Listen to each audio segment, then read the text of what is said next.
I was sitting in my own kitchen, in the house I'd built with my own hands 43 years ago, when I heard my son say the words that stopped my heart.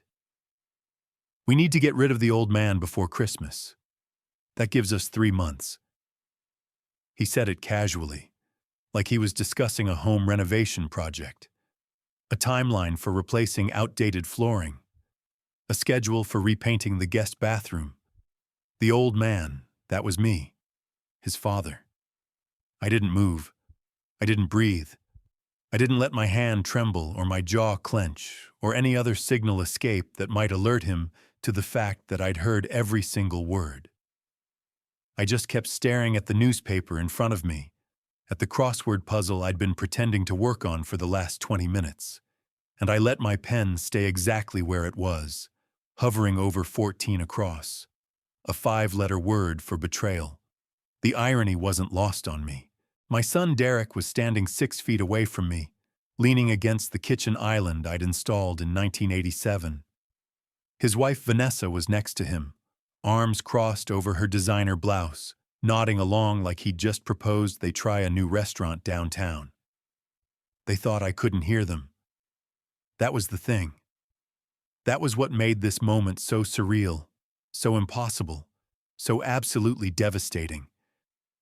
They thought I was deaf. Well, not completely deaf, but deaf enough. Deaf enough that they'd stopped whispering around me months ago. Deaf enough that they'd started having full conversations in my presence. Conversations I wasn't supposed to understand. Conversations they assumed were swallowed by the silence they believed surrounded me. Before I continue, let me tell you something important. Something that explains everything that happened next, and everything I did in the months that followed. I'm 71 years old.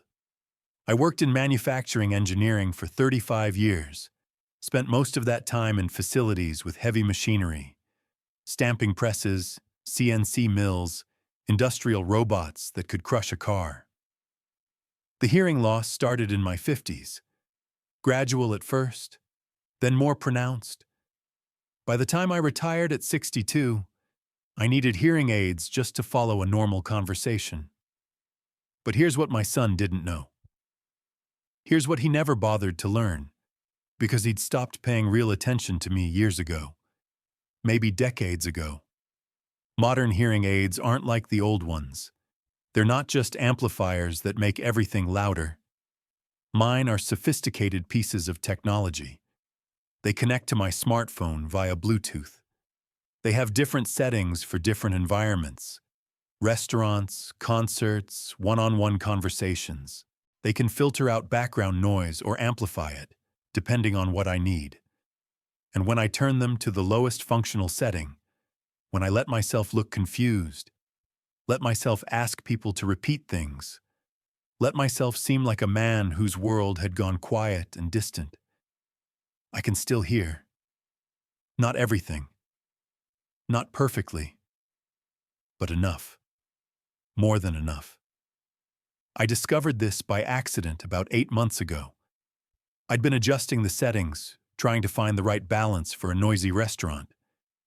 And I realized that on the lowest setting, people assumed I couldn't hear them at all.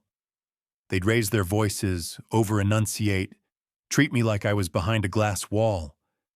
At first I found it frustrating, demeaning. Then I found it useful. Derek was still talking. His voice was measured, professional. The same voice he used with clients at his law firm, I imagined. The same voice that had probably convinced dozens of families to trust him with their estates, their wills, their most intimate financial secrets. "The doctor's appointment is next Tuesday," he said. "Marcus is going to recommend a cognitive evaluation, full neuropsych workup. Once we have that on file, we can move to the next phase." Marcus, Dr. Marcus Webb. I'd heard that name before. "And he won't fight it?" Vanessa asked. Her voice had that particular tone it always carried, bored and hungry at the same time, like she was constantly waiting for something better to come along. "How can he? He can barely hear." He forgets things. Last week he left the stove on. You saw the pan. If Martha hadn't called about the smoke, the whole kitchen could have gone up. I hadn't left the stove on. I'd turned it off. I was absolutely certain of that, because I'd developed a habit years ago, a system, the kind engineers develop, of saying stove off out loud every time I turned off a burner, creating a verbal memory anchor, building redundancy into my own cognition. But Derek had come over that evening for a surprise visit. He'd gone into the kitchen to get a glass of water while I was in the living room. And suddenly there was smoke and shouting and Derek's face full of practiced concern. I understood that now. I understood so many things now. "What about the house?" Vanessa asked. That question, that one question spoken with such naked greed, with such obvious hunger, it told me everything I needed to know about what I was really dealing with. This wasn't family concern. This wasn't even simple greed. This was a plan. "The house is worth $1.8 million in this market," Derek said. "Maybe more if we renovate before selling. Dad's portfolio is another $1.4 million, give or take. The pension brings in $4,200 a month. Once we get conservatorship, we control everything. We sell what we need to sell, we move him somewhere appropriate, and we wait." Wait. Wait for what? I knew the answer. I didn't want to know it, but I did. The knowledge settled into my chest like a cold stone. They were waiting for me to die. They were engineering a situation, a legal, clinical, carefully constructed situation, where they could take everything I'd built over 71 years, warehouse me in some facility with fluorescent lights and institutional food, and wait for nature to take its course. My own son, my only child. The boy I'd taught to ride a bike in the driveway of this very house. The boy I'd driven to baseball practice every Saturday for 6 years, even when I was exhausted from 60-hour weeks at the plant. The boy I'd put through college and law school, co-signed his first apartment lease, walked down the aisle at his wedding with tears in my eyes because I was so proud of the man he'd become. That boy was standing in my kitchen, planning to erase me. Vanessa laughed. It was a small, satisfied sound, the laugh of someone who's finally getting what they've always felt entitled to. "God, this house," she said. "I've wanted this house since the first time Derek brought me here. The bones are incredible. The lot is perfect. We just need to update everything." "You'll have it," Derek said. "By spring, if everything goes according to schedule." I turned a page of the newspaper. The sound was loud in the quiet kitchen. Crisp, ordinary, the sound of an old man reading the morning news. My hands didn't shake. I'd been an engineer for 35 years. I'd solved problems under deadline pressure that would have broken lesser men. I'd kept manufacturing lines running through equipment failures, supply chain disasters, labor disputes. I could handle this. But first, I needed to understand what this actually was. I needed information. I needed evidence. I needed to map the full scope of my son's plan before I made any move at all. That's when I realized the truth, the terrible, clarifying truth that would guide me through everything that came next. My son wasn't just greedy. He wasn't just impatient or entitled or morally compromised. He was organized. He was systematic. He was using his professional expertise, his knowledge of estate law, of conservatorships, of how to legally separate vulnerable people from their assets, against his own father. And if I was going to survive this, I had to be more organized than him. I had to be more systematic. I had to become something I'd never been before, a man who documented everything, trusted nothing, and planned for war against his own blood. The pen in my hand felt heavier than it should have. I filled in 14 across. The answer was Judas. Let me tell you who I am.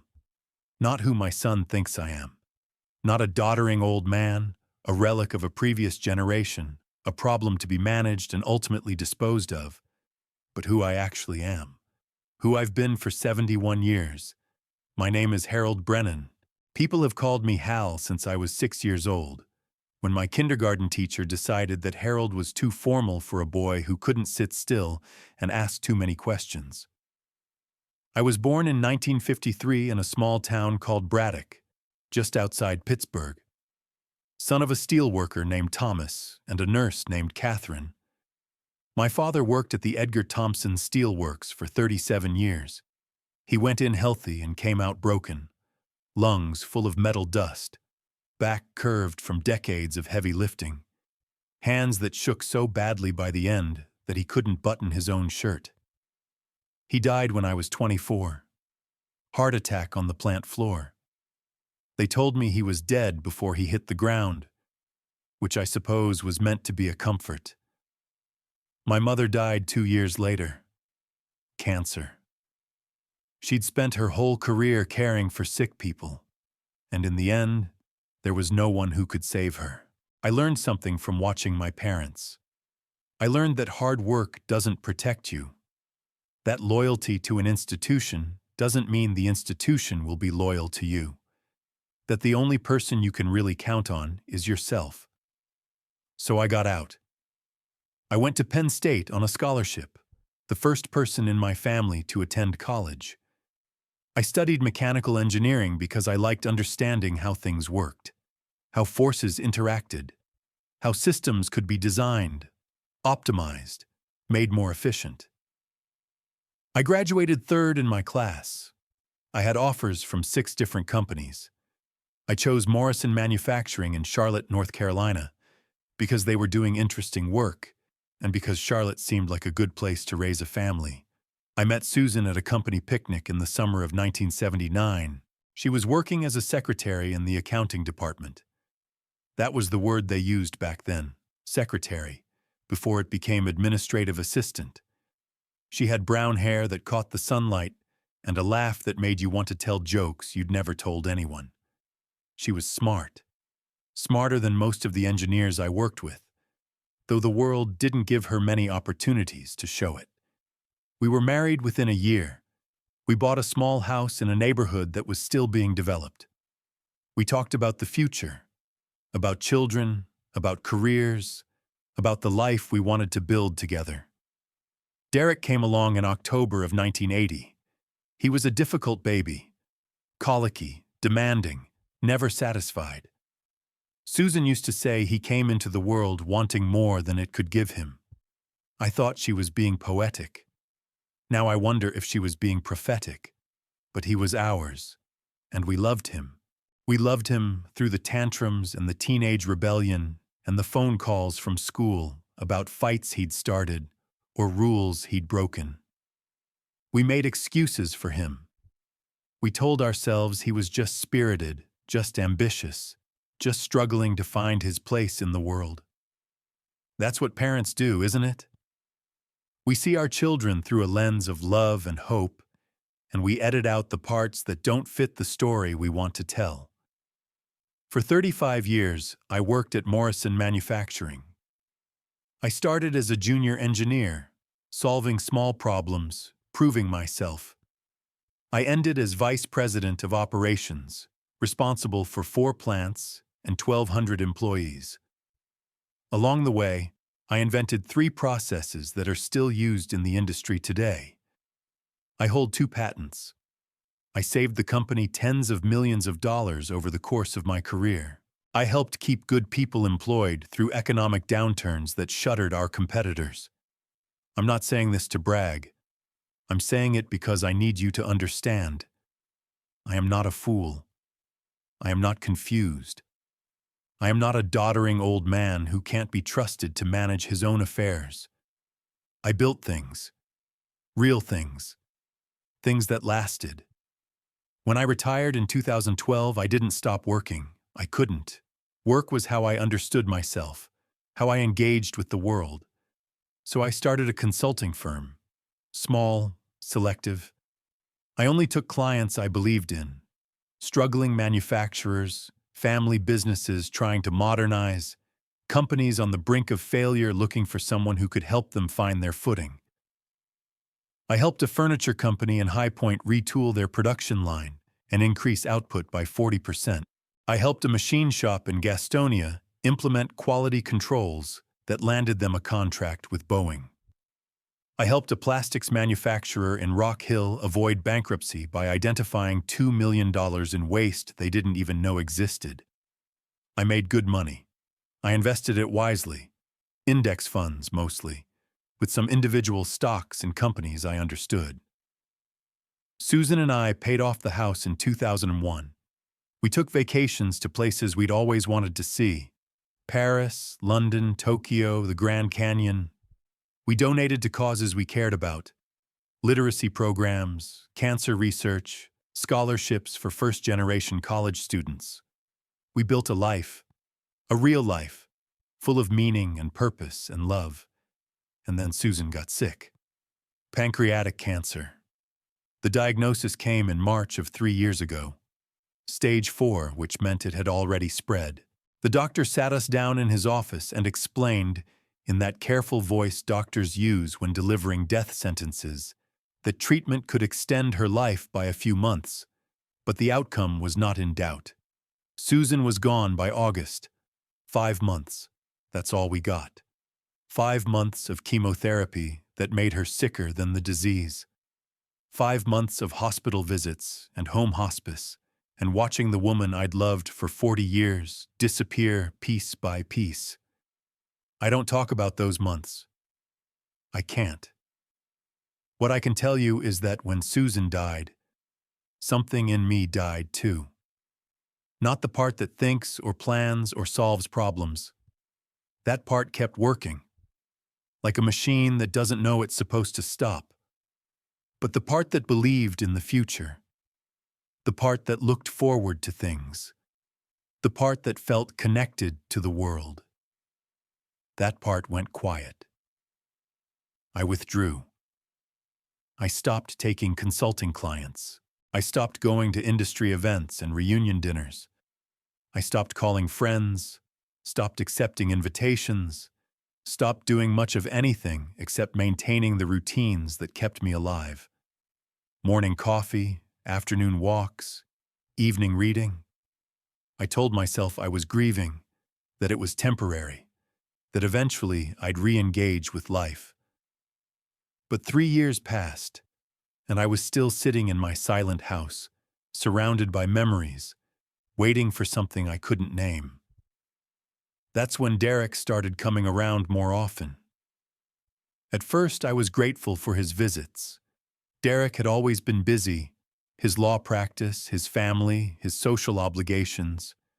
When his mother was alive, we'd see him every few weeks, always in a rush, always checking his phone, always looking like he had somewhere more important to be.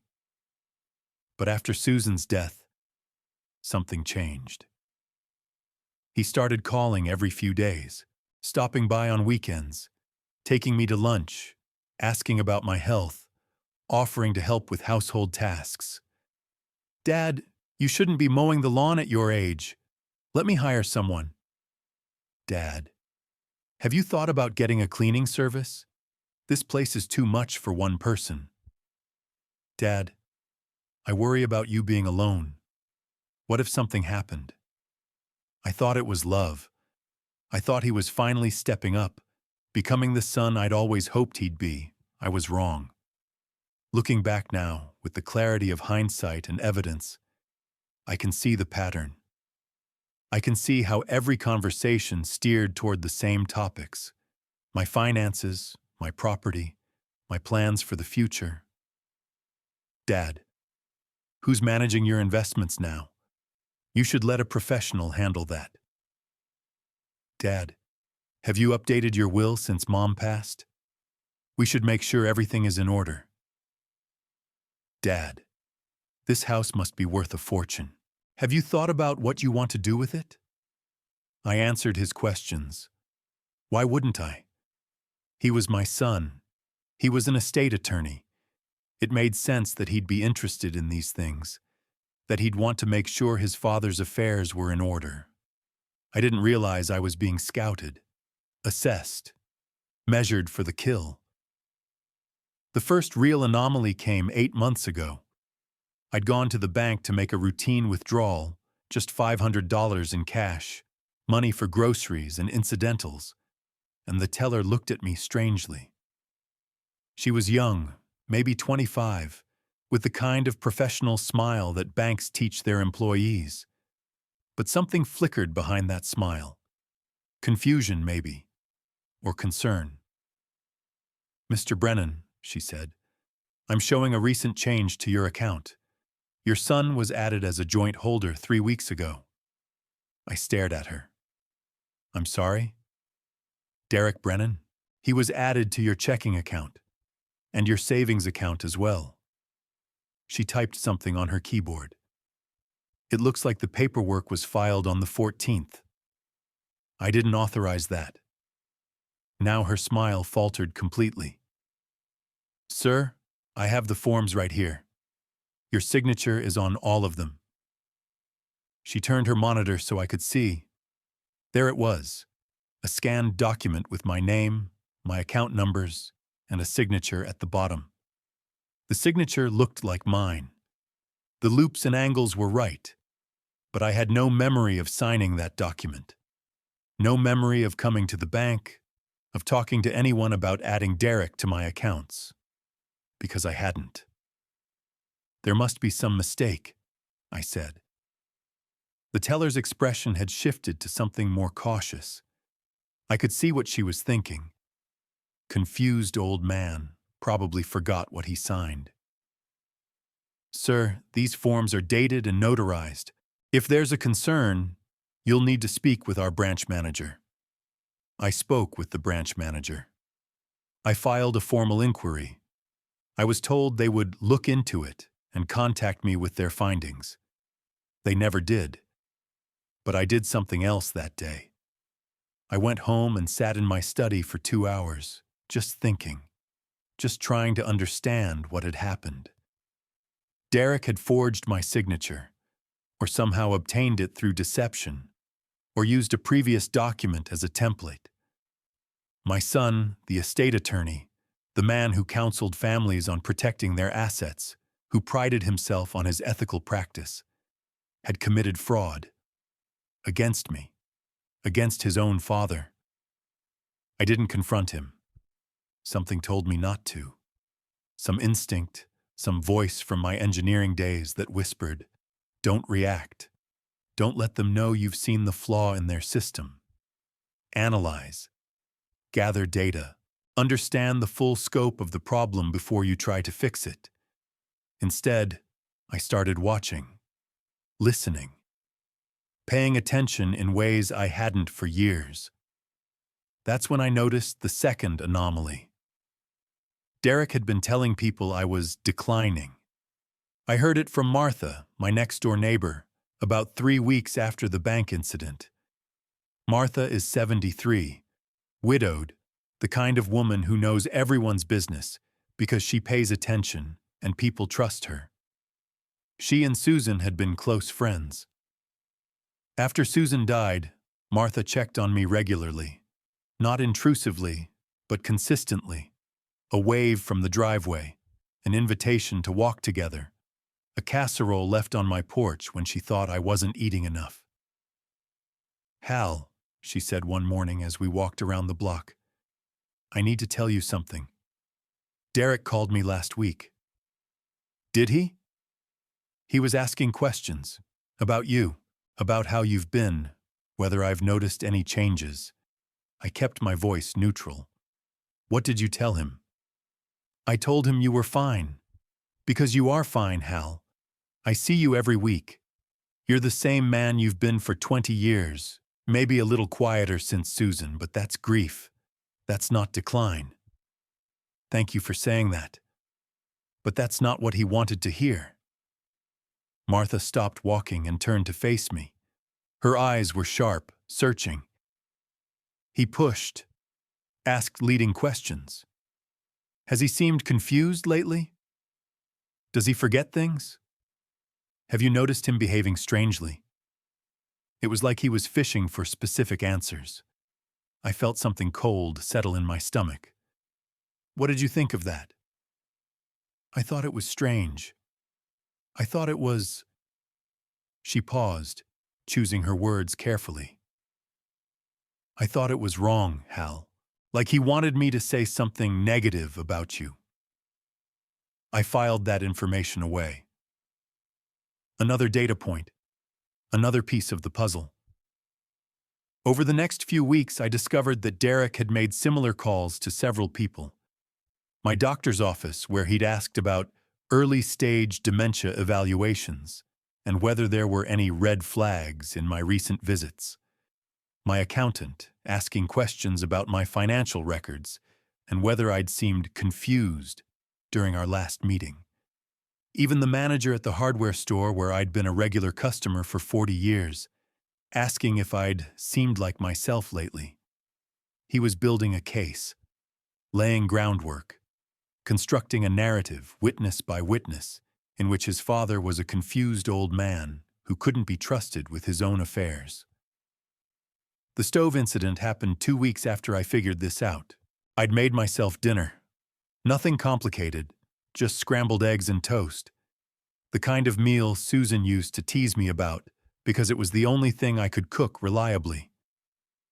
I'd used the pan, turned off the burner, saying stove off as I always did, and set the pan in the sink to soak. I was certain of this, absolutely certain. Because by that point, I was documenting everything. I'd bought a small notebook, the kind reporters use, and I was writing down my daily activities, my conversations, my meals, creating a record, building evidence of my own competence. Derek came over that evening for a surprise visit. He did that sometimes now. Showed up unannounced, let himself in with the key I'd given him years ago, made himself at home in my house like he was already measuring the rooms for furniture. I was in the living room when he arrived, pretending to doze in my chair. The hearing aids were on their lowest setting. Derek walked past me, said something dismissive about me sleeping the day away, and went into the kitchen. I watched him through half-closed eyes. He opened the refrigerator, grabbed a bottle of water, and then did something that made my blood run cold. He walked to the stove. He picked up the pan I'd left in the sink, placed it on a burner, and turned the heat to high. Then he walked out of the kitchen and went to the bathroom. I sat in my chair, frozen, listening to the empty pan heating on the burner. Within minutes, it started smoking. Within 5 minutes, the smoke detector went off. Derek came rushing out of the bathroom. "Dad! Dad, wake up! The stove!" I stumbled to my feet, performing confusion, and followed him to the kitchen. The pan was smoking badly now. Derek turned off the burner, opened a window, fanned the air with a dish towel. Then he turned to me with a face full of practiced concern. "Dad," he said softly, "this is exactly what I've been afraid of. You could have burned the house down." I must have forgotten to turn it off." "It's okay. It's okay, Dad. These things happen."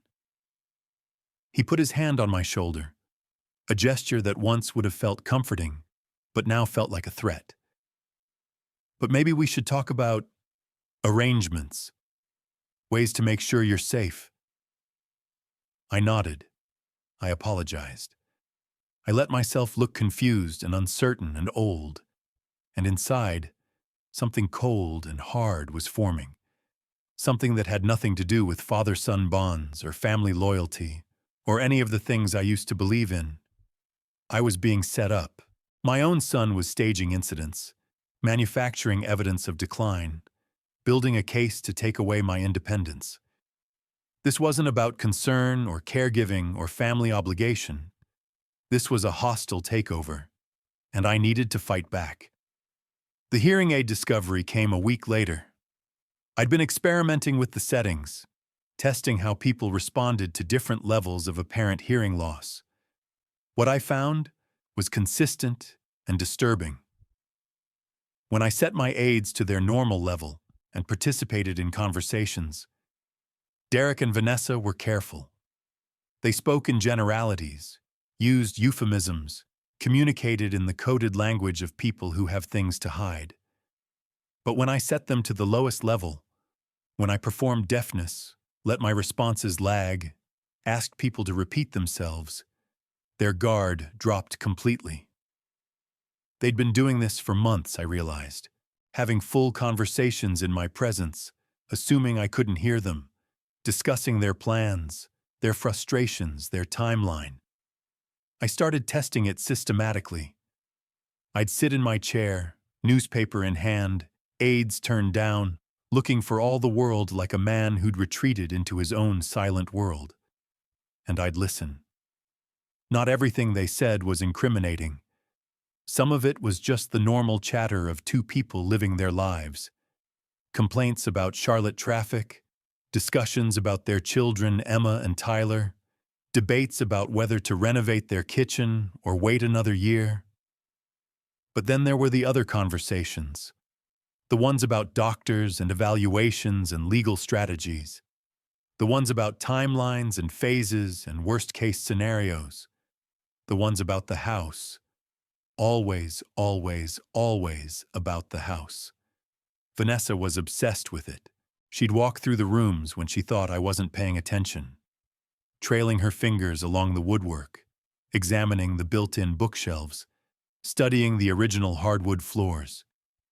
She'd mutter to herself about renovations, which walls to knock down, which fixtures to replace, what could be updated, and what would need to be gutted entirely. "The kitchen is completely wrong," she said once, standing in the doorway while Derek helped himself to a beer from my refrigerator. "That galley layout is so dated. We need to open it up, add an island, maybe French doors to the backyard." The kitchen Susan and I had designed together. The cabinets I'd built with my own hands, working weekends for 3 months because we couldn't afford a contractor. The compact layout Susan loved because she said it felt cozy, like being in the galley of a ship, everything within reach. They were going to gut it. They were going to gut everything Susan and I had built, everything that meant anything to us, and replace it with something that looked like a magazine spread. But all of that was background noise compared to what I heard that morning in the kitchen. The morning that changed everything. The morning when Derek said those words. "Get rid of the old man before Christmas."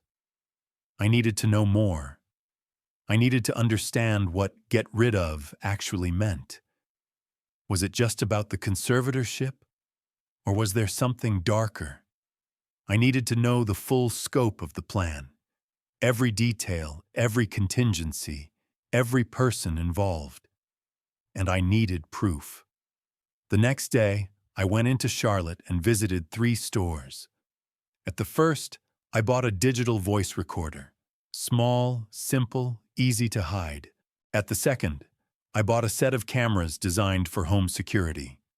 Tiny devices, battery-powered, motion-activated, that could be disguised as everyday objects. At the third, I bought a fireproof safe that could be bolted to the floor of my closet. My son thought I was a confused old man who could barely operate a television remote.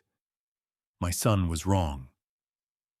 I went home, installed the cameras in strategic locations, my study, the living room, the kitchen, and tested the voice recorder until I could activate it with a single button press without looking. Then I sat in my chair and waited for the enemy to walk through my door. The first recording came 3 days later. Derek and Vanessa arrived for their weekly dinner visit, a ritual that had started after Susan's death, and which I now understood served multiple purposes. It gave them regular access to the house. It let them monitor my condition, and gather ammunition for their narrative of decline. And it gave them opportunities to stage incidents, like the stove episode. I cooked. Roast chicken, mashed potatoes, green beans, Susan's Sunday dinner menu, the meal she'd made every week for 30 years. I did it partly out of habit, partly out of spite. Let them eat the food Susan would have made. Let them taste what they were trying to destroy. Vanessa picked at her meal like it was beneath her. She'd grown up wealthy, daughter of a real estate developer in Atlanta, country club childhood, debutante balls, the whole package. She'd married Derek expecting a certain lifestyle, and I knew from overheard conversations that she'd been disappointed. His law practice was successful, but not spectacularly so. The inheritance from my side, this house, my investments, my pension, was supposed to make up the difference. After dinner, I performed my exit. Yawned elaborately, mentioned being tired, retreated to my study and closed the door. But I didn't go far. The study shares a wall with the dining room, and the old house's construction, solid but not soundproof, meant you could hear through the heating vents if you knew where to position yourself. I turned off my hearing aids, pressed my good ear against the vent, and listened. Derek's voice came through clearly. The evaluation is scheduled for Tuesday. Marcus knows exactly what we need. He's going to recommend a full neuropsych workup, flag some concerns about executive function and short-term memory. Once that's in the system, we can move forward with the petition. How long for the conservatorship? Vanessa asked. If Dad doesn't fight it, and he won't, because he won't even understand what's happening, we could have full control within 60 days. Maybe 90, depending on the court calendar. And if he does fight it? Derek laughed. It was not a pleasant sound. With what? He can barely hear. He leaves stoves on. He's isolated himself since Mom died. Barely sees anyone except us. Any judge will look at him and see exactly what we want them to see. A sad, confused old man who needs his family to step in and protect him. Protect him. Vanessa's voice dripped with sarcasm. Right. That's the language, honey. That's how this works. We're not taking his money. We're protecting his interests. We're ensuring his safety. We're being responsible family members who recognized that their loved one needed help. God, I love it when you talk like a lawyer. I am a lawyer, and a good one, which is why this is going to work. I stood there, ear against the vent, heart pounding so hard I could feel it in my temples. 60 days, maybe 90. That's how long I had before my son would legally become my owner. Before he could sell my house, liquidate my investments, move me to whatever facility was cheapest and most convenient. Before I became a prisoner in my own life. But I also had something now, something I didn't have before. I had a recording. My phone was in my pocket, voice recorder app running, capturing every word that came through that vent. It wasn't perfect audio, muffled, tinny, occasionally obscured by the hum of the HVAC system, but it was clear enough. Clear enough to prove that my son's concern was calculated. Clear enough to show that this wasn't about helping me. Clear enough to start building a case.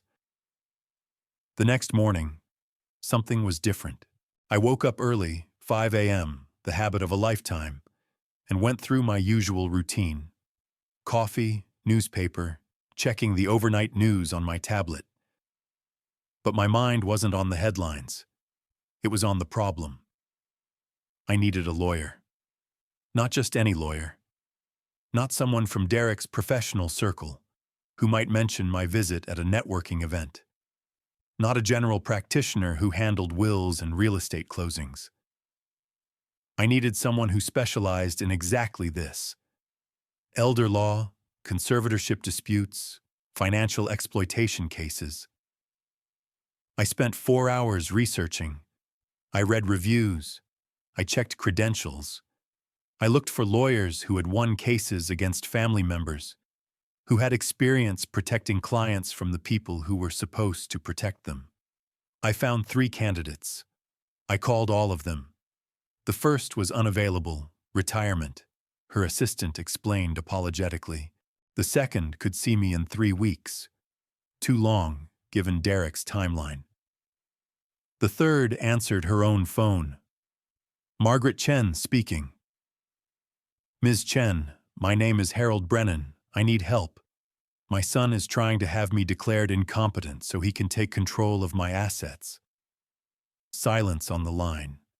Then, Mr. Brennan, can you tell me more about your situation? I talked for 20 minutes. I told her about the kitchen conversation, the forged bank documents, the stove incident, the phone calls to neighbors and doctors. I told her about the hearing aids, about the recordings, about everything I'd discovered over the past several months. When I finished, Margaret Chen said 3 words that changed my life. Come see me. Her office was in a small building in downtown Charlotte, deliberately unassuming, nothing that would attract attention. The kind of place you could visit without anyone noticing. Margaret was 64, I learned later. A graduate of Duke Law School, 30 years of specialization in elder law and estate disputes. She'd seen everything. Adult children who stole from aging parents, spouses who hid assets during illness, caregivers who manipulated vulnerable clients into changing their wills. She was exactly what I needed. Mr. Brennan, she said, shaking my hand in her small conference room, tell me everything, from the beginning. So I did. I started with Susan's death and Derek's increasing involvement in my life. I walked her through the bank documents, the stove incident, the overheard conversations. I played her the recording from the previous night. Derek's voice, clear enough through the vent static, discussing timelines and evaluations and conservatorship petitions. I showed her my notebook, where I'd been documenting every suspicious incident, every manipulated conversation, every piece of evidence. Margaret listened without interrupting. She took notes in a leather-bound journal, her handwriting precise and small. When I finished, she set down her pen and looked at me with an expression I couldn't quite read. Mr. Brennan, she said, do you understand what you're describing? Elder abuse, financial exploitation, fraud. Yes, and also conspiracy. Your son isn't acting alone. He's working with his wife, apparently with this Dr. Webb, possibly with others. This is an organized effort to separate you from your assets and your autonomy. I know. Your son is an estate attorney. He knows exactly how conservatorships work, the procedures, the standards of proof, the things that impress judges. He's using his professional expertise against you. I know that too. He's built a case against you. Months of groundwork, doctor consultations, incidents at home, calls to neighbors and associates. If you try to fight this conventionally, he'll have documentation on his side. Medical opinions, witness statements, evidence of decline that he's manufactured himself. Which is why I'm not going to fight it conventionally. Margaret raised an eyebrow. What do you mean? I mean, I want to beat him at his own game.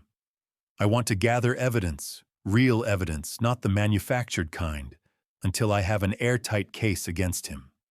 I want to understand every piece of his plan, every person involved, every contingency he's prepared for. And then I want to expose him. Completely. Publicly. In a way he can never recover from. Margaret studied me for a long moment. I could see her reassessing, recalculating. This wasn't the confused old man Derek had described to everyone. This was someone else entirely. You're not just angry, she finally said. You're strategic.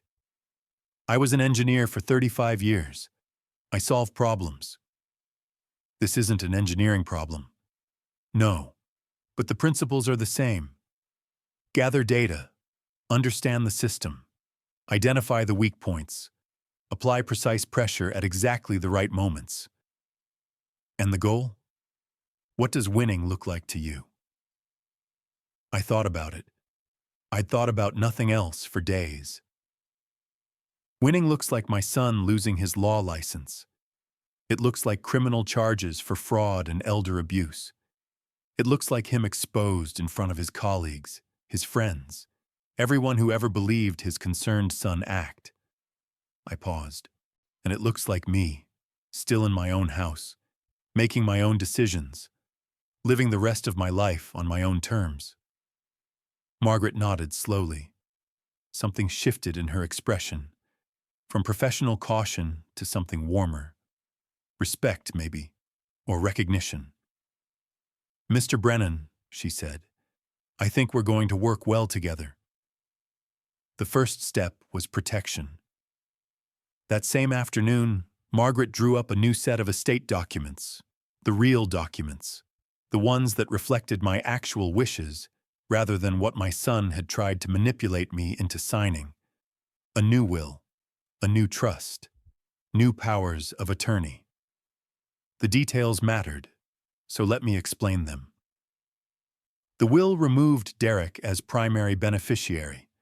Instead, my estate would flow into a trust managed by Margaret and a local bank, with strict guidelines for distribution.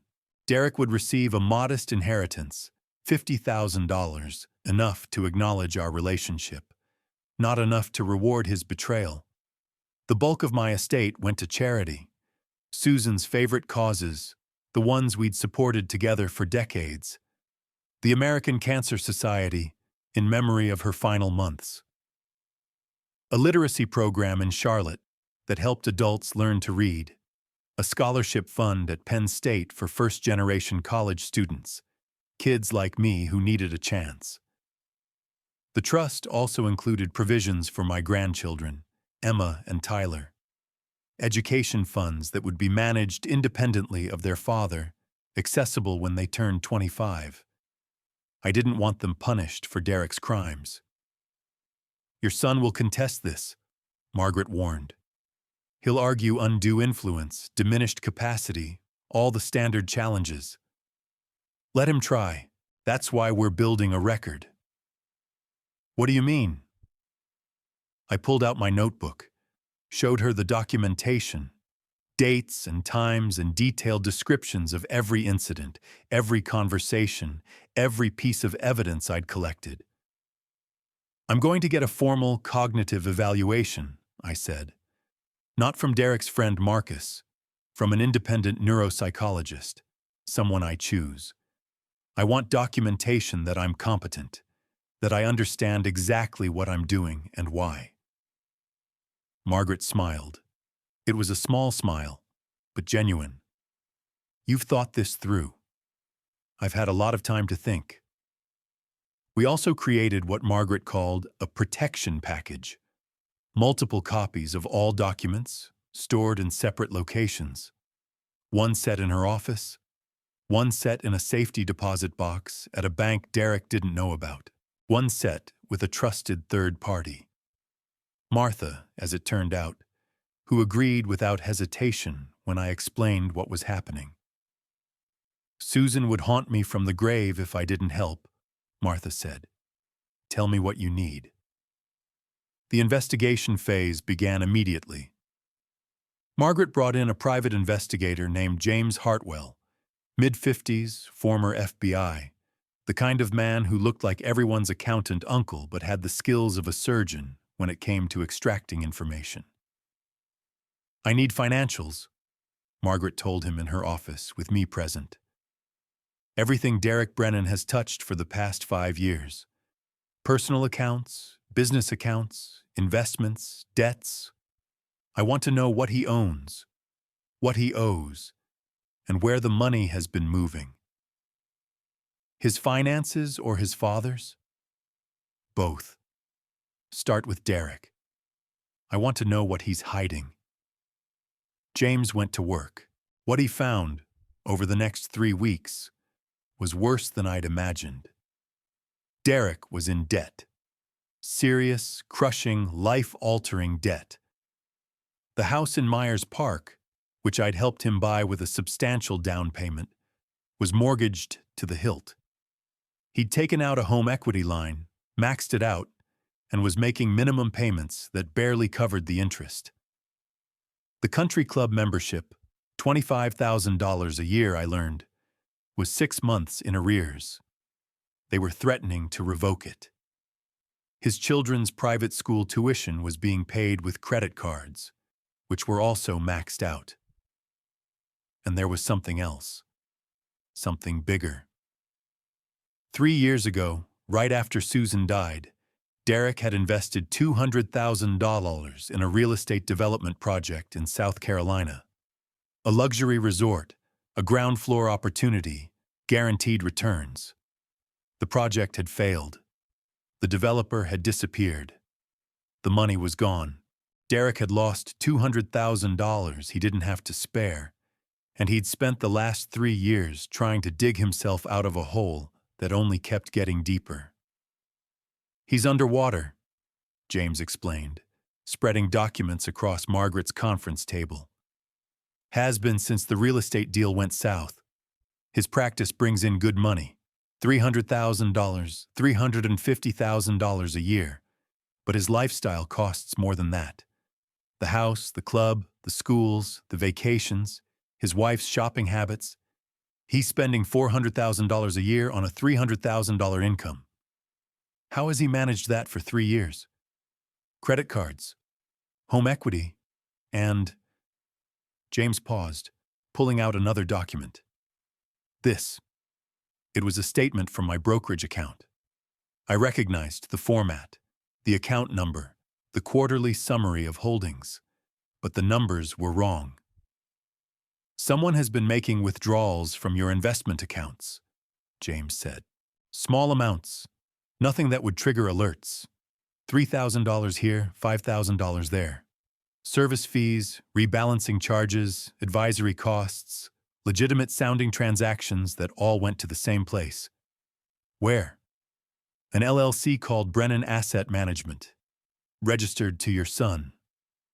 I stared at the documents, the evidence laid out in front of me like an autopsy report.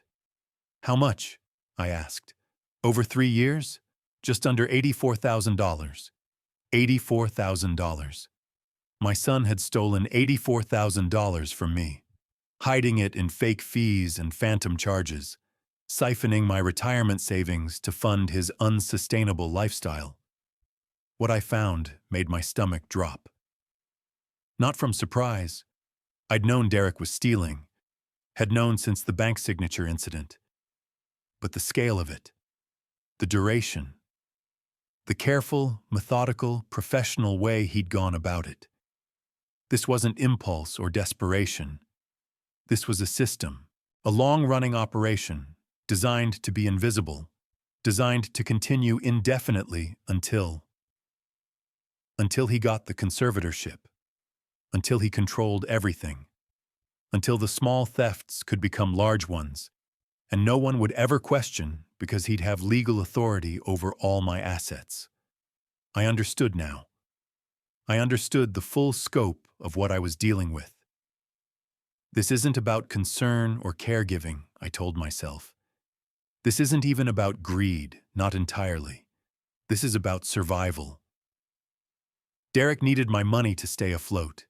He needed the house, the investments, the pension, or his entire life would collapse. The lifestyle, the reputation, the image he'd built for himself and his family. He wasn't just willing to destroy me to get it. He was desperate. And desperate people do desperate things. I stayed calm. I needed more proof. Over the next 6 weeks, I became systematic in ways I'd never been before. Every piece of evidence was cataloged, photographed, stored in multiple locations. Every conversation was recorded, transcribed, dated. Every incident was documented with the precision I'd once applied to manufacturing processes. I also took steps to protect myself physically. I changed the locks on my house, something I should have done years ago, something I'd resisted because it felt like an admission that my own family couldn't be trusted. Now I understood. They couldn't. The new locks were high security, pick-resistant, with keys that couldn't be duplicated without authorization. I installed a security system. Not just the cameras I'd placed earlier, but a full system with door sensors, motion detectors, and a direct connection to a monitoring service. If anyone entered my house without authorization, I'd know within seconds. I also started varying my routines. Not dramatically, I didn't want to raise suspicion, but enough to be unpredictable. Different times for walks, different routes to the grocery store, different patterns of lights and sounds in the house. Derek noticed. He couldn't help noticing he'd been monitoring me too closely. "Dad, you seem different lately," he said during one of his visits. "More active, more engaged." I played my part. "Just trying to stay busy. Doctor says it's good for my health." "That's great. That's really great." But his eyes were calculating, assessing, wondering what I was up to. Let him wonder. That's when I noticed something strange. Derek had started coming by at odd hours. Early morning, late evening, times when I'd normally be asleep or at least not paying attention. He'd let himself in with his old key, which no longer worked, find the door locked, and then stand on the porch for several minutes before leaving. The security camera captured everything. I watched the footage with Margaret and James. "He's testing the doors," James said, "checking whether his key still works, looking for another way in." "Why?" "Could be several things. Looking for documents, planting evidence, or—" James hesitated. "Or what?" "Or preparing for something bigger. The incident he mentioned to his wife. Making something happen that would justify emergency action. Emergency conservatorship. That's what Derek had talked about with Vanessa. If they could create a serious enough incident, a fall, a fire, a wandering episode, they could petition for immediate emergency control of my affairs. No waiting 60 days. No giving me time to respond. They could have everything within a week. "We need to accelerate our timeline," I said. Margaret nodded. "Agreed. What do you want to do?" "I want to confront Derek's doctor friend, get him on record, and I want to make sure that whatever incident Derek is planning, we're ready for it." The visit to Dr. Marcus Webb happened 2 days later. His office was in a medical complex near Presbyterian Hospital, a respectable location, the kind of address that inspired confidence in patients. Family medicine, according to his sign. Accepting new patients. I walked in without an appointment, playing the confused old man one more time. "I'm here to see Dr. Webb," I told the receptionist. "My son Derek Brennan recommended him." Her face brightened. Recognition. She'd been briefed. "Oh, you must be Mr. Brennan. Derek told us you might be coming in. He's been so concerned about you." "Yes, I thought I should get ahead of things." "Of course. Let me see if the doctor is available." 10 minutes later, I was in Marcus Webb's office. He was younger than I'd expected. Mid-40s, fit, with the kind of tan you get from golf courses rather than beaches. He had a warm handshake and a professional smile, the bedside manner of someone who'd been trained to put nervous patients at ease. But I saw something behind the smile. A calculation, an assessment.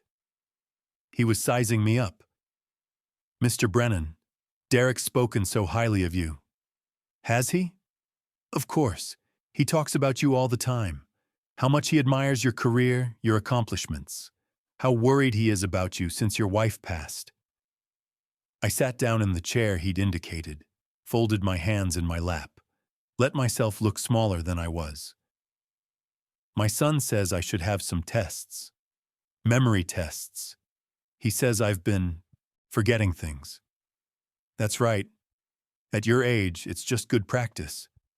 Baseline assessments, cognitive screening, nothing to worry about. We're just being proactive. What kind of tests? Standard cognitive evaluations. Memory recall, processing speed, executive function. I'll ask you some questions. Have you performed some simple tasks? Most people find it completely painless. And if the tests show something wrong? Something flickered in his eyes. Anticipation? Greed? Well, if there were significant concerns, we'd discuss next steps. Treatment options, support systems, ways for your family to be more involved in your care. And if I couldn't make decisions for myself, that would be, he paused, choosing his words carefully. That would be very unlikely from a single evaluation, but there are mechanisms for those situations. Legal protections for people who need help, like conservatorships. Yes, exactly. Ways for family members to step in and ensure their loved ones are protected. Derek's an estate attorney. He'd know all about those things. I'm sure he would. We looked at each other. The masks were slipping now. I could see the real Marcus Webb underneath. Not a concerned physician, but a co-conspirator. Someone who'd agreed to manufacture medical documentation in exchange for… what? Money? Professional favors? I didn't know yet, but I would find out. Dr. Webb, I said, can I be honest with you? Of course. I don't trust my son. He blinked. Clearly not what he'd expected. I think he wants my money, I continued. I think he's been manipulating me, staging incidents, trying to make me look incompetent so he can take control of my assets. Mr. Brennan, that's a very serious accusation. It is, which is why I'm being careful. I leaned forward. I'm not going to sign anything today. I'm not going to take any tests administered by someone my son recommended. And I'm going to be documenting everything, every conversation, every suggestion, every piece of medical advice. Dr. Webb's face had gone pale. If you're genuinely concerned about my health, I said, you'll support my decision to get an independent evaluation from a physician I choose. If you're working with my son to manufacture evidence against me. I stood up. Well, that would be fraud and conspiracy and a violation of your medical license. I walked to the door, turned back. Have a good day, Dr. Webb. I'll be in touch. I left his office with something I hadn't expected. Fear, not mine, his. He knew I was onto them. He knew the game had changed. The question was whether he'd panic and make mistakes, or go dark and cover his tracks. Either way, I had the conversation on my phone. Another piece of evidence. Another nail in the coffin I was building. The trap with the fake documents came the following week. I'd been thinking about Derek's visits to my study, the way he always found an excuse to be in that room, the way he'd linger near my desk and filing cabinet. He was searching for something, probably my original will, which had disappeared months ago. Maybe other documents, powers of attorney, beneficiary designations, anything he could use or alter. I decided to give him something to find. I created a fake letter from a financial advisor, totally fictional, a firm I made up, an address that didn't exist. But the letter looked official. Professional letterhead, formal language, specific details about my investment portfolio. The letter discussed the possibility of simplifying my financial holdings, moving everything into a single account. Streamlining management for someone in my phase of life. It was bait. Carefully designed bait, intended to make Derek think I was already considering exactly what he wanted me to do. I left the letter on my desk, partially hidden under some other papers, visible enough to find if you were looking, but not so obvious that it seemed planted. Then I waited. It took 3 days. Derek came over for a routine check-in, which was his excuse for snooping. I let him in, performed my usual confusion, retreated to the kitchen to make some tea. The camera in my study recorded everything. Derek went straight to the desk. He moved papers aside, carefully, methodically, like he'd done this before, until he found the fake letter. He read it. His face changed as he processed the information. A smile, satisfaction. He thought he'd hit the jackpot. Then he pulled out his phone and photographed the letter.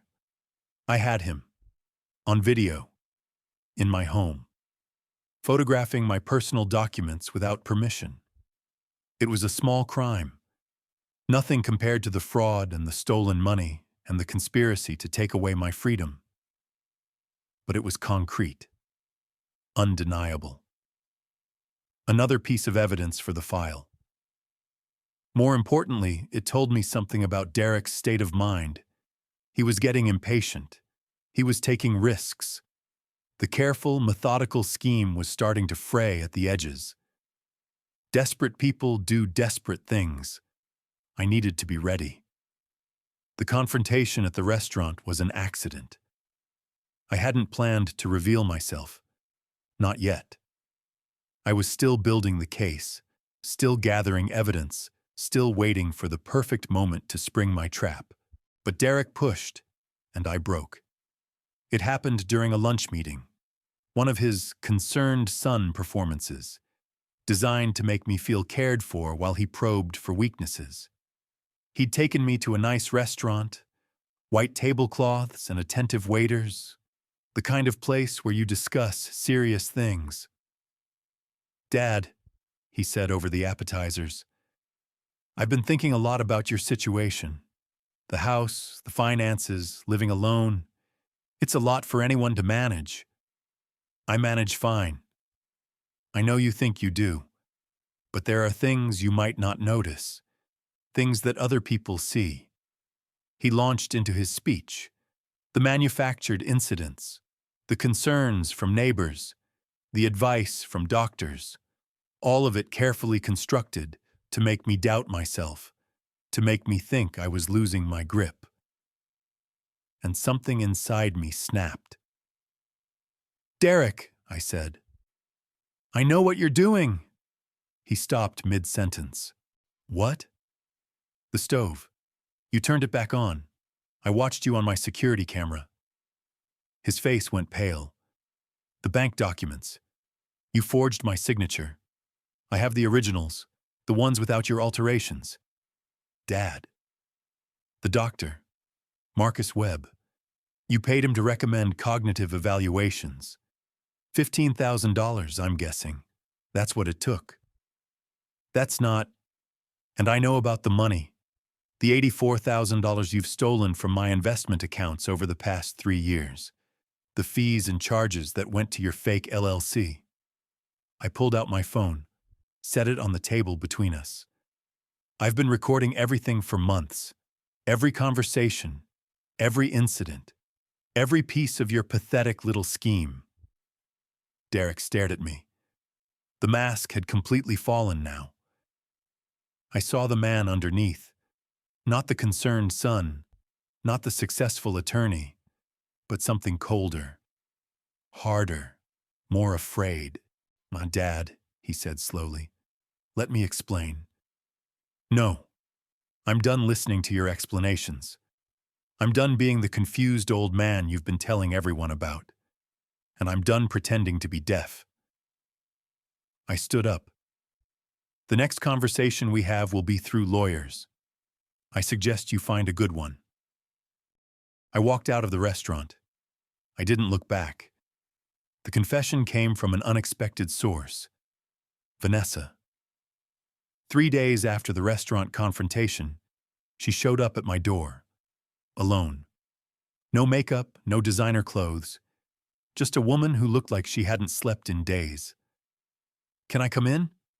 she asked. "Please." Against my better judgment, I let her. She sat on my couch and cried. For 15 minutes, she just cried, while I watched and said nothing.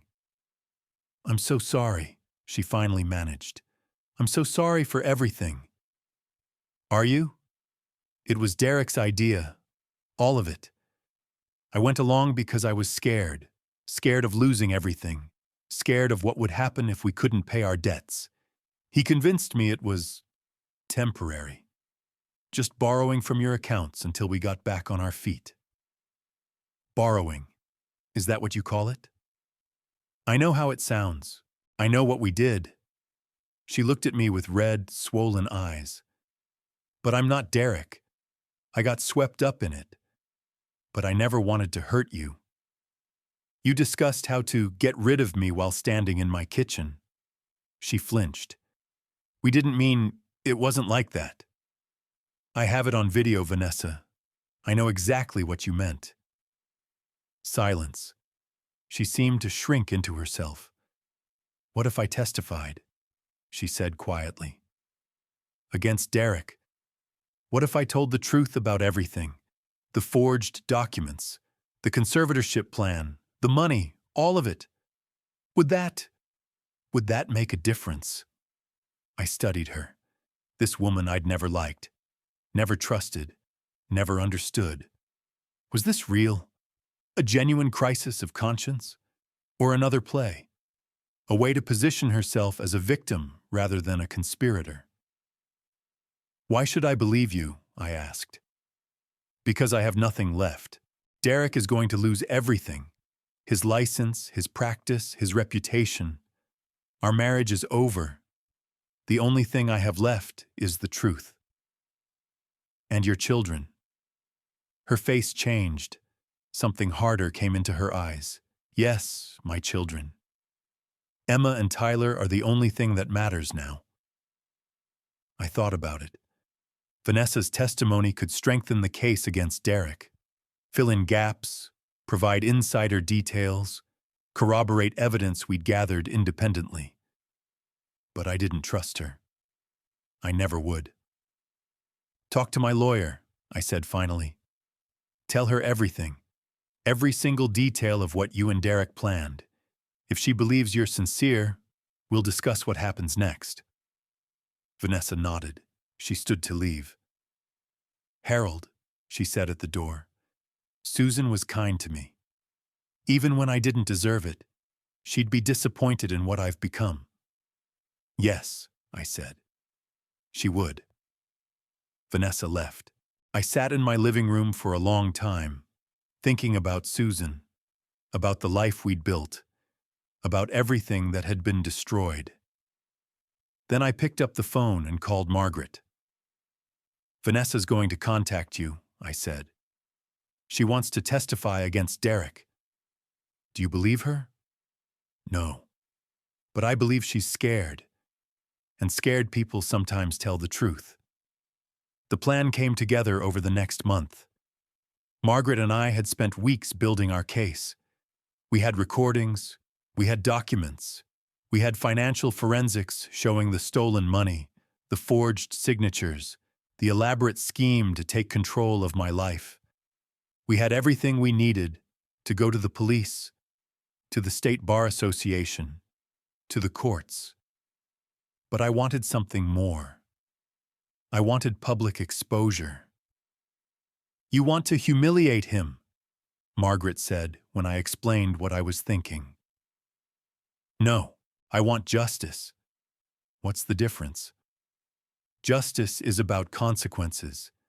Derek tried to destroy me. He lied to everyone, colleagues, neighbors, doctors, judges. He built a reputation as a caring son while planning to warehouse his own father. And the consequences need to be public. If we handle this quietly, criminal charges, bar complaints, civil suits, Derek will spin it. He'll present himself as the victim. He'll claim I was confused, manipulated, taken advantage of by unscrupulous lawyers. He can claim whatever he wants. The evidence will be interpreted, Margaret. That's what lawyers do. They interpret evidence to support their narratives. I paused. I want to make interpretation impossible. I want Derek exposed in front of the people who matter to him, his colleagues, his professional community, in a way that leaves no room for spin. Margaret looked at me for a long moment. You have something specific in mind? Yes. The Charlotte Estate Attorneys Association annual dinner. Derek's being honored this year. Some award for ethical practice and client service. You want to expose him at his own award ceremony. I want the truth told in a place where it can't be ignored. Margaret sat back in her chair. She was quiet for nearly a minute, thinking. It's risky, she finally said. If something goes wrong, if the evidence doesn't land the way we want, if people dismiss it as a family dispute, Derek could use it against you. My confused father made wild accusations at a professional dinner. That's a powerful narrative. I know. And it will burn everything down. Not just Derek, your relationship with your grandchildren, your reputation in the community, your entire life. My life has already been burned down. Derek saw to that. I met her eyes. I'm 71 years old, Margaret. I don't have time for quiet settlements and confidential agreements. I want people to know what happened. I want other families to see what can happen when they trust too much and pay attention too little. You want to be a warning. I want to be the truth. Another long silence. Then Margaret nodded. Okay, she said. Let's plan this thing. The dinner was in 3 weeks. We had a lot to prepare. First, we needed access to the event. Margaret knew people in the Estate Attorneys Association, professional contacts from years of opposing them in court. She reached out carefully, explained the situation in general terms, and asked for help. The response surprised her. Apparently, Derek isn't as popular as he thinks, she told me after a round of phone calls. Several people in the organization have had concerns about him. Clients who felt pressured, colleagues who noticed ethical shortcuts. Nothing actionable, but enough to create skepticism. So they'll help? One person will. Helen Choi, she manages events for the association. She's agreed to give us access to the video system. The video system? Every award recipient gets a video presentation, testimonials from clients, career highlights, that kind of thing. Helen's going to let us substitute our own video. I thought about it.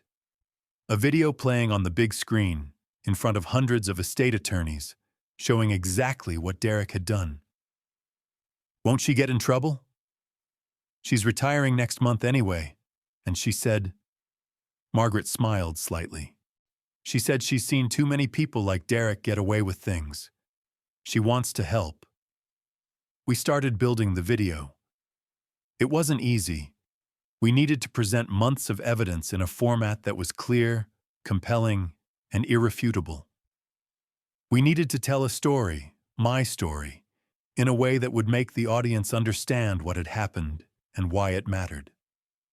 I recorded the narration myself, sat in Margaret's office, faced the camera, and told the truth. About Susan's death and Derek's sudden attentiveness. About the bank fraud and the staged incidents.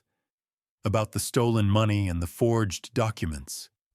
About the plan to have me declared incompetent. To take my house, to erase my life. About hearing my son say, "We need to get rid of the old man." It took several takes, not because I forgot what to say, but because saying it out loud, committing it to video, making it real and permanent, was harder than I'd expected. But I got through it. We edited the recording together with the evidence. Screenshots of financial documents, clips from my security cameras, audio recordings of Derek and Vanessa discussing their plans. When it was finished, Margaret watched it through twice. "It's devastating," she said. "If this plays at the dinner, Derek is finished." Yes, he is. The night of the dinner, I arrived early. The country club was beautiful, the kind of venue that screamed old money and establishment values. White tablecloths, crystal glasses, a string quartet playing Mozart in the corner. Derek's world, the world he'd sold his soul to join. I wore my best suit, the one Susan had helped me pick out for our 40th wedding anniversary. I'd gotten a haircut, trimmed my beard, polished my shoes. I wanted to look like what I was, a successful man, a competent man, a man who deserved to be taken seriously. Not the confused, declining father Derek had described to everyone. Helen Choi met me at a service entrance. "Mr. Brennan, everything is ready. Thank you for all of this. Thank me after it's over." She handed me a name tag. Harold Brennan, guest. "Try to stay out of sight until the presentation. We don't want to spook him early." I found my seat near the back, where I could watch without being noticed. Margaret was at a nearby table with James the investigator and 2 other lawyers she'd brought as witnesses. Martha was there too, my neighbor, my friend. They nodded at me as I passed. Quiet support, solidarity. I sat down and waited. The dinner proceeded normally for 2 hours. Speeches about the association's work, recognition of retiring members, updates on legislative issues affecting estate law, the usual professional networking, handshakes and business cards and conversations about cases and clients. Derek was everywhere, working the room, shaking hands, accepting congratulations for the award he was about to receive. I watched him from my seat. This man I'd raised, this stranger, he didn't notice me. Why would he? He thought I was at home, confused and isolated, waiting to be dealt with. He had no idea I was sitting 50 feet away, waiting to destroy his world. Finally, the MC took the podium. "Our final honor tonight is the Rising Excellence Award. This award recognizes attorneys under 50 who have demonstrated exceptional dedication to client service and ethical practice." Ethical practice. The words tasted bitter in my mouth. This year's recipient has built a reputation for compassionate, thorough estate planning. His clients praise his attention to detail, his integrity, and his genuine care for their families. I saw Derek sit up straighter, smooth his tie, prepare for his moment of triumph. "Please join me in congratulating Derek Brennan." Applause. Derek stood. He made his way to the podium, accepting handshakes and backpats along the way. "Thank you," he said into the microphone. "Thank you so much. This honor means more than I can say." He launched into his speech. Gratitude to colleagues. Dedication to the profession. Commitment to helping families through their most difficult moments. Every word was a lie, and in a few minutes, everyone in this room would know it. The video screen flickered to life behind him. For the first 30 seconds, it showed what was expected. Photos of Derek at various professional events, a few testimonials from satisfied clients, the standard career highlight reel. Then the screen went dark. A moment of confused silence, and then my voice filled the room. "This is Harold Brennan. I'm 71 years old, and I'm Derek Brennan's father." Derek froze at the podium. He turned to look at the screen, his face shifting from confusion to something like fear. "I'm here tonight to tell you the truth about my son. The truth that he's hidden from his colleagues, his clients, and the people who just honored him for ethical practice. The video cut to a screenshot of bank documents. My account. Derek's forged signature. 3 years ago, after my wife Susan died, my son began a systematic campaign to take control of my finances, my property, and my life. He forged my signature on bank documents. He added himself to my accounts without my knowledge or consent. Gasps from the audience. I saw heads turning, people looking at Derek, at the screen, at me. Over 3 years, he stole over $84,000 from my investment accounts. He created a fake LLC to hide the transfers. He used the money to pay for a lifestyle he couldn't afford. The screen showed financial records, James's forensic analysis, the paper trail that led directly to Derek's pocket. When stealing wasn't enough, he developed a new plan. He would have me declared mentally incompetent. He would take control of my assets through conservatorship, and he would, his words, get rid of the old man. Now the video shifted to my security footage.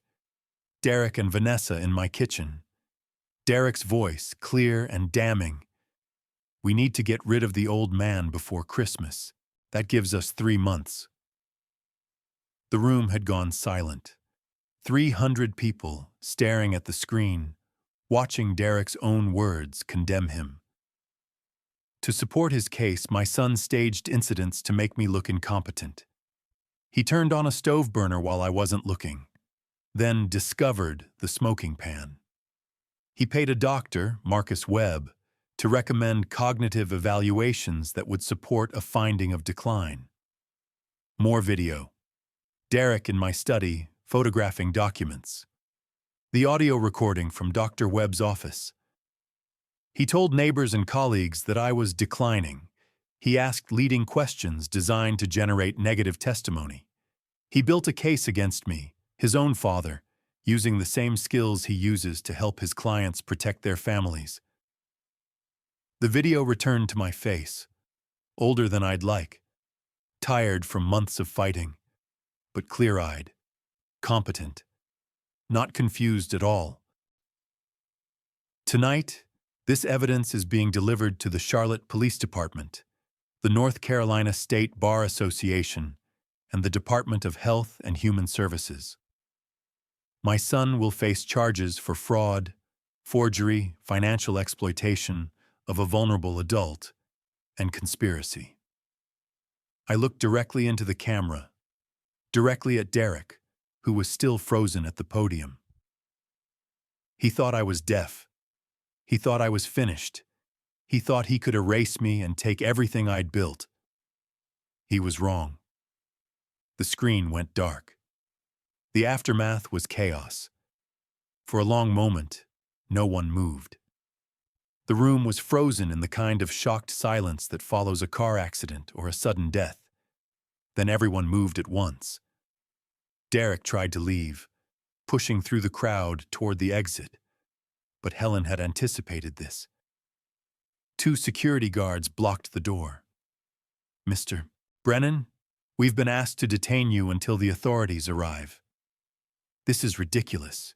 This is a family dispute. My father is confused." "Sir."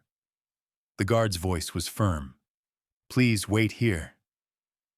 Derek looked around wildly, at his colleagues who stared at him with expressions ranging from shock to disgust to something like fascinated horror. At his wife Vanessa, who had retreated to a corner of the room and was already on her phone, calling her lawyer probably, making sure her own interests were protected. At me. Our eyes met across the crowded room. I saw something in my son's face that I'd never seen before. Not anger or denial or even fear. Emptiness, like everything had fallen away and there was nothing underneath. "Dad," he said, his voice carrying in the silence. "How could you do this?" I walked toward him. The crowd parted around me. The string quartet had stopped playing. The waiters had frozen with their trays. How could I do this? I stopped a few feet away. Derek, you tried to steal my life. You forged documents. You paid bribes. You planned to put me in a facility and wait for me to die. I was trying to help. No. My voice was quiet, but it carried. You were trying to take. That's all you've ever done. Take and take and take and tell yourself it was justified because the world owed you something. Dad, please. You used your professional expertise, the skills I paid for, the education I funded, against your own father. Against the man who taught you to ride a bike, who drove you to baseball practice for 6 years, who believed in you when no one else did. Derek's face crumpled. For a moment, I saw the boy underneath, the boy I'd loved, the boy I'd thought I was raising. Then the moment passed, and the man was back, the man who had tried to destroy me. I needed, he started to say, then stopped. What? What did you need? But Derek didn't answer. He just stood there, silent, as the police arrived and the handcuffs went on, and his career, his reputation, his entire life collapsed around him. Detective Patricia Vance read him his rights. Derek didn't resist. He didn't protest. He just looked at me with those empty eyes, and I looked back, and 44 years of father-son relationship evaporated like morning fog. The weeks after the dinner were a blur of legal proceedings, media attention, and paperwork. Derek was arraigned on 14 counts: fraud, forgery, financial exploitation of a vulnerable adult, conspiracy, medical fraud, and various other charges that the prosecutor kept adding as new evidence emerged. Bail was set at $300,000. Vanessa refused to pay it. She filed for divorce within the week. The State Bar Association suspended Derek's license pending investigation. A formality, really, since everyone knew the investigation would result in permanent disbarment. His firm terminated him immediately. They issued a press release expressing shock and disappointment at the allegations, distancing themselves from their former colleague as quickly as possible. The country club revoked his membership. The private schools suggested that Emma and Tyler might be more comfortable elsewhere. Friends stopped calling.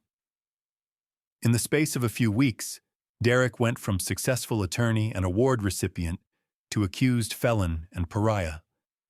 I should have felt triumphant, vindicated. Mostly, I felt tired and sad and old. Not for Derek, not for the man he'd become, but for the boy he'd been. For the son I thought I'd raised, for the relationship I'd thought we had, which turned out to be as much of a fiction as the concerned son he'd presented to the world. I kept thinking about those fishing trips to Lake Norman, teaching him to ride a bike in the driveway, the pride I'd felt at his law school graduation. Had any of it been real? Had he ever been the person I believed he was? Or had I been blind all along, seeing what I wanted to see, ignoring the signs that should have warned me? I don't know. I'm not sure I'll ever know. Martha became my anchor in those difficult weeks. She'd come over every few days, not to talk about the case, not to rehash what had happened, just to be present, to remind me that there was a world beyond courtrooms and evidence files and the wreckage of my family. Susan would be proud of you, she said one evening as we sat on my porch watching the sunset. So you know that, right? Would she? Hal, she would be proud that you stood up for yourself, that you didn't let Derek walk all over you, that you fought back. I destroyed my son. No. Martha's voice was firm. Derek destroyed himself. You just made sure people saw the truth. I wanted to believe her. Some days, I did believe her. Other days, I looked at the empty space at my dinner table. The space where Derek used to sit, where Susan used to sit before him. and I wondered if the truth was worth the cost. The trial came 7 months later. Derek's defense attorney was good, expensive, aggressive, willing to try every strategy to create reasonable doubt. He argued that the recordings were taken out of context, that the financial transfers were legitimate family arrangements, that I was a bitter old man, manipulated by unscrupulous lawyers, seeking revenge for imagined slights. None of it worked. The evidence was too comprehensive, the recordings too clear, the financial forensics too damning. Vanessa testified for the prosecution, as she'd promised. She explained Derek's plans in detail, the timeline, the contingencies, the specific steps he'd intended to take.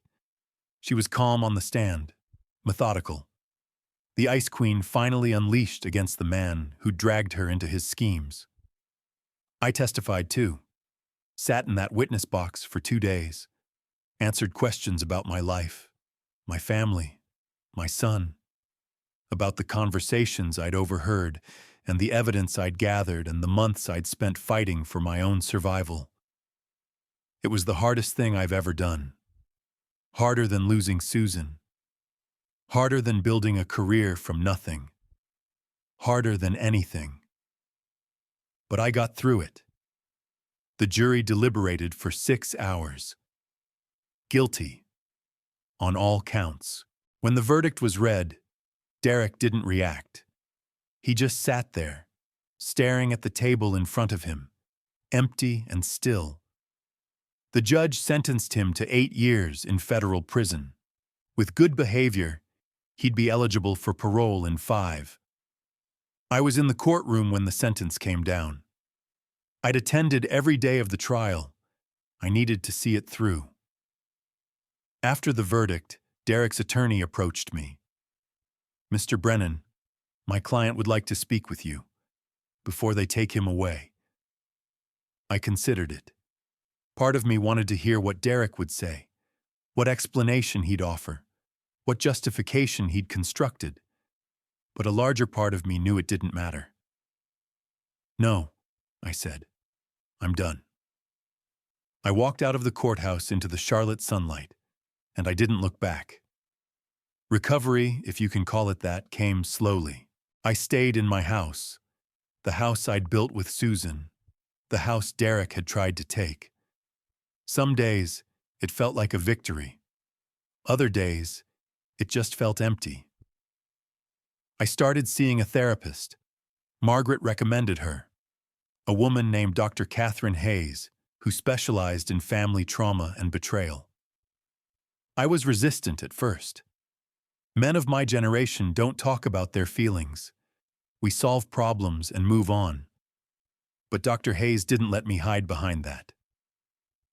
"Your son tried to steal your life," she said during one of our early sessions. "That's not something you move on from.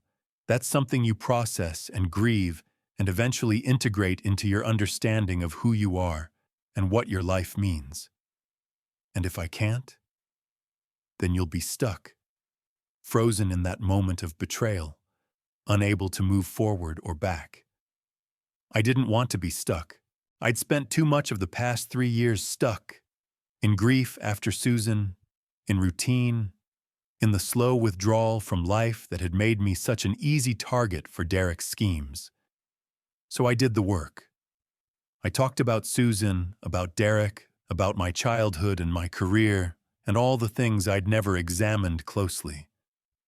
I cried more than I'd cried since I was a boy, which embarrassed me until Dr. Hayes pointed out that tears were just another form of information, data about what mattered, what hurt, what needed attention. Slowly, something shifted. Not forgiveness. I wasn't ready for that. Might never be ready. But something like acceptance. An acknowledgement that the past was the past. That Derek had made his choices and I had made mine. And that the only thing left was to decide how to live with the consequences. Emma called me for the first time about 4 months after the trial. I hadn't heard from either grandchild since the dinner. Vanessa had moved them back to Atlanta to her parents' house, and I'd assumed they wanted nothing to do with me. When I saw the caller ID, Emma Brennan, my hand shook as I answered. Grandpa? Her voice was smaller than I remembered, more uncertain. Emma, it's so good to hear from you. Silence on the line. I could hear her breathing. I don't know what to say, she finally managed. I've been trying to call for weeks, but I didn't know how to start. You don't have to say anything. Yes, I do. A deep breath. I watched the trial. I saw all the evidence, and I need to know. From you. Is it all true? Yes. Everything? The money, the documents, the plan to... everything. Another silence. Longer this time. I'm so sorry, she said. And then she was crying. Hard sobs that made my chest ache. I'm so sorry I didn't see it. I'm sorry I believed him when he said you were confused. I'm sorry I didn't visit more, didn't call, didn't... Emma, stop. I kept my voice gentle. You have nothing to apologize for. You were a child. You trusted your parents, as you should have. None of this was your fault. But I was so mean to you. After Grandma died, Your father was very good at manipulation. He manipulated a lot of people. You were one of them. So was I. The crying slowed. I heard her steadying herself. Can I come see you? She asked. When you're ready. I need to see you. I'd like that. Whenever you're ready. Okay, a watery laugh. I'm probably going to cry the whole time. That's okay. I probably will too. Emma came for Christmas. It was the first Christmas in 4 years that I hadn't spent alone. She arrived 3 days before the holiday, driving up from Atlanta in the car her grandparents had given her for her 18th birthday. She looked older than I remembered, more serious. The girl was becoming a woman, shaped by experiences I wished she'd never had to have. We decorated the house together, put up the tree, hung the ornaments Susan had collected over 40 years of marriage. Emma found the angel that went on top, the one she'd helped Susan pick out when she was 7, and she held it for a long moment before handing it to me to place. I miss Grandma, she said. So do I. She would have known. About Dad. She always saw through people. I thought about that. Susan had always been perceptive, always noticed things I missed. Would she have seen Derek for what he was? Maybe, I said. Or maybe she would have been as blind as I was. We believe what we want to believe about the people we love. Emma helped me cook Christmas dinner. Turkey and stuffing and green beans, Susan's recipes. We ate at the big dining room table, just the two of us, with candles lit and Christmas music playing softly in the background. It wasn't the same as the Christmases we used to have, when Susan was alive and Derek was just my son, and we were a family that functioned, that loved each other, that believed in a future together. But it was something, a beginning. Grandpa, Emma said over dessert, can I ask you something? Anything. Do you miss him? Dad, I mean. I set down my fork. I thought about the question. I miss the person I thought he was. The boy I raised. The man I believed he'd become. I paused. But that person might never have existed. He might have been a story I told myself because I wanted it to be true. But not the person he actually is. No, not the person he actually is. Emma nodded. Her eyes were wet, but she didn't cry. I don't know how to feel about him, she said. He's my dad.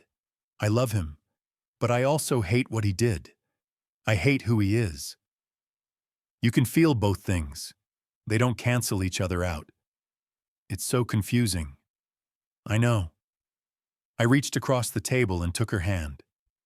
But you don't have to figure it all out now. You have time. You have your whole life to make sense of this. Do you think I will? Make sense of it? I don't know. I'm not sure I will. But I think. I considered my words carefully. I think the goal isn't to make sense of it. The goal is to not let it define you. To take what happened, acknowledge it, and then build something of your own.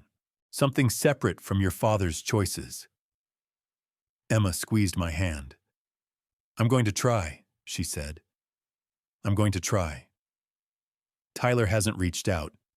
Not yet. He's 19 now, a sophomore at UNC Wilmington, studying business, according to Emma. He has a girlfriend, a part-time job, a life that doesn't include me. I send him birthday cards and Christmas presents. I don't know if he opens them. Emma tells me he's angry, not at me exactly, or not just at me, at everything.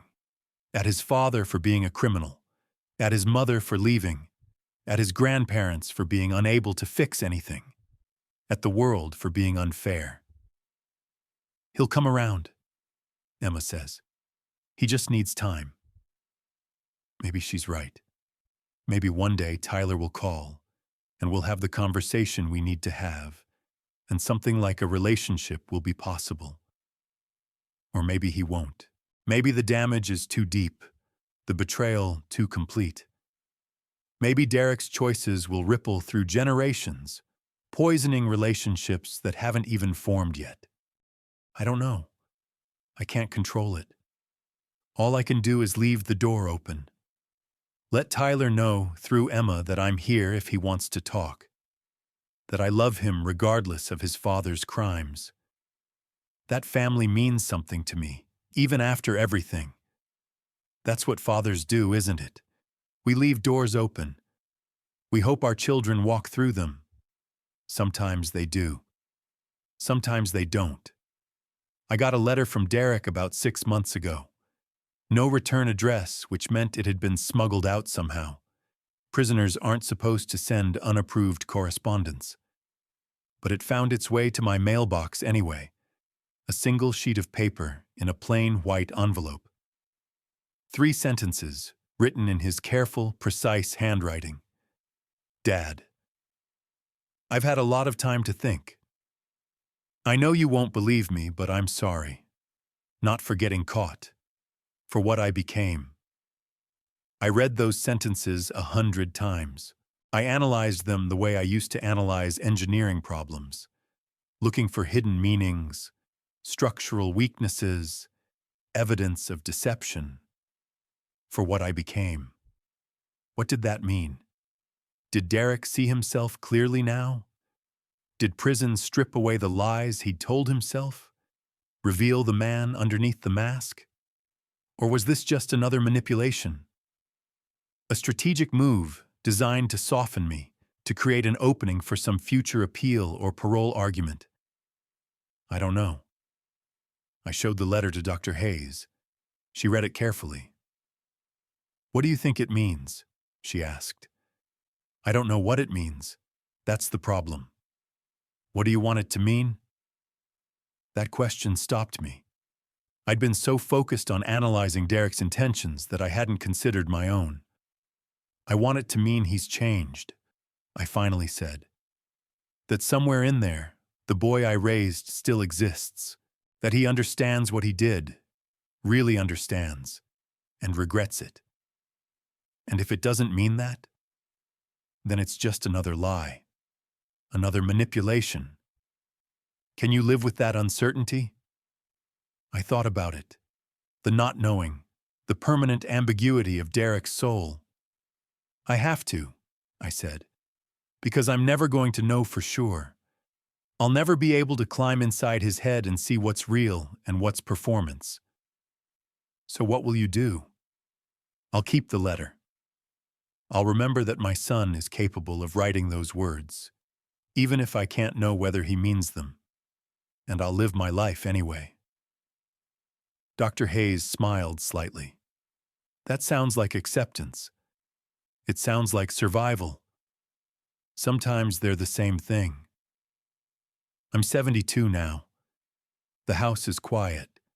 I still live here, in the place Susan and I built together, surrounded by memories and the echo of everything that's been lost. But I'm not stuck anymore. I started consulting again, part-time. Small projects for manufacturers who need help. The kind of work I can do from home without exhausting myself. It feels good to be useful, to solve problems, to contribute something. I volunteer at the literacy center Susan supported, teaching adults to read, helping people build skills they never had the chance to develop. Some of my students are older than I am. Some are younger than Derek. All of them remind me that it's never too late to learn, to change, to become something different than what you were. Martha and I have dinner together every Sunday.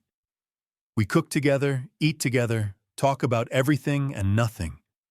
She's become the closest thing I have to a best friend. "You seem lighter," she said recently, "than you did before." Lighter? Less burdened. Like you've set something down. I thought about that, the weight I'd been carrying, the grief, the betrayal, the endless analysis of what went wrong. "I think I have," I said, "or I'm learning to." "Good." Susan would be glad. "You keep saying that." "Because it's true." Martha smiled. "And because you need to hear it." If you've listened this far, you might be wondering what the lesson is.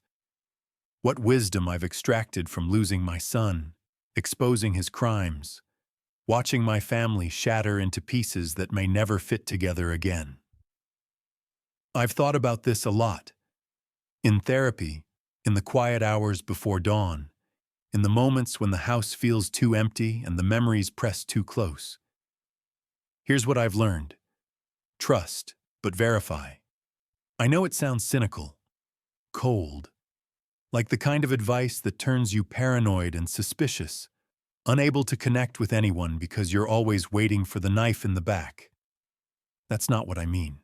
What I mean is, pay attention. Stay engaged. Don't retreat into routines so comfortable that you stop noticing what's happening around you. Don't assume that the people you love will always act in your best interests. Because sometimes, not always, but sometimes, they won't. My son started his scheme right after Susan died. He saw an opportunity, a grieving father withdrawn from the world, isolated and vulnerable, an easy target. If I'd been paying attention, really paying attention, I might have noticed the warning signs earlier, the questions that were a little too specific, the offers to help that always seemed to expand his control, the slow, steady erosion of my autonomy, disguised as concern. I didn't notice because I didn't want to, because believing my son loved me was easier than questioning his motives, because admitting that something was wrong would have meant confronting a truth I wasn't ready to face. That's the trap. We believe what we want to believe about the people we love. We make excuses. We rationalize red flags. We tell ourselves that family is family, that blood is thicker than water, that the people who should protect us would never hurt us.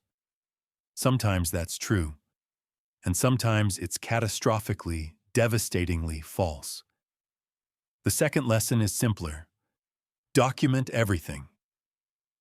If I hadn't recorded those conversations, if I hadn't photographed documents, kept detailed notes, built a comprehensive case, Derek would have succeeded. He would have gotten his conservatorship. He would have taken my house, my investments, my freedom. I survived because I treated my survival as a problem to be solved. I gathered data. I analyzed the system. I found the weak points and applied pressure. That's not a romantic approach to family conflict. It's not warm or fuzzy or forgiving, but it works. And sometimes, when you're fighting for your life against people who should be on your side, working is all that matters. There's one more thing I want to say, and then I'm done. Last month, I got another letter. Not from Derek this time, from a woman I'd never met.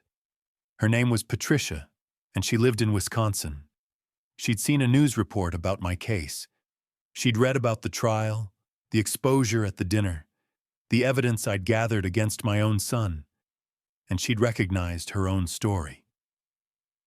"Dear Mr. Brennan," she wrote, "I'm writing to thank you. My daughter has been doing to me what your son did to you. The same tactics, the concern, the manufactured incidents, the conversations with doctors behind my back. I didn't see it until I saw your story. Now I do. Now I'm fighting back. You saved my life." I sat with that letter for a long time. I thought about all the other people out there who might be going through the same thing. Sons and daughters who see their aging parents as obstacles, as inconveniences, as sources of wealth rather than sources of love. I thought about the isolation of growing old in a world that doesn't value you, the vulnerability, the way trust can be weaponized by the very people who should cherish it. And I understood, finally, why I'd needed the exposure, why a quiet settlement wouldn't have been enough. It wasn't about revenge, not entirely. It was about witness. I wanted other people to see what happened to me so they could recognize it in their own lives.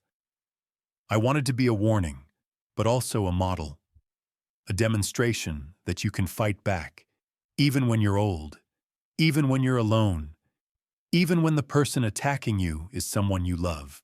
You're not helpless. You're not finished.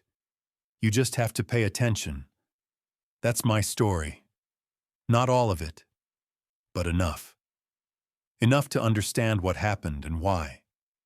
Enough to see the patterns, the warning signs, the moments when everything could have gone differently, but didn't. Derek is still in prison. He'll be there for at least 2 more years. Vanessa remarried and moved to Dallas. We have no contact. Tyler is still distant. I hope that changes. I can't control it. Emma visits when she can. We're building something new, she and I. Not the relationship we had before. That one was built on lies and false assumptions. Something realer, something that acknowledges the damage and tries to grow beyond it. I'm 72 years old. I live alone in the house I built with Susan. I have a few good friends, meaningful work, a sense of purpose. Some days are hard. Some days the grief and the betrayal rise up and threaten to drown me. But most days are okay. Most days I get up, make my coffee, read my paper, and face whatever comes. That's all any of us can do, really. Face what comes. Stay alert. Trust, but verify. They thought I was deaf. They thought I was confused. They thought I was finished. They were wrong. If you've listened this far, thank you. Your time means something to me. What would you do if someone you loved was plotting against you? How far would you go to protect yourself? Leave a comment, I'd like to know. And if you know someone going through something similar, an aging parent who seems isolated, a family member whose concerned relatives are a little too interested in their finances, share this story with them. They might need to hear it. Take care of yourselves.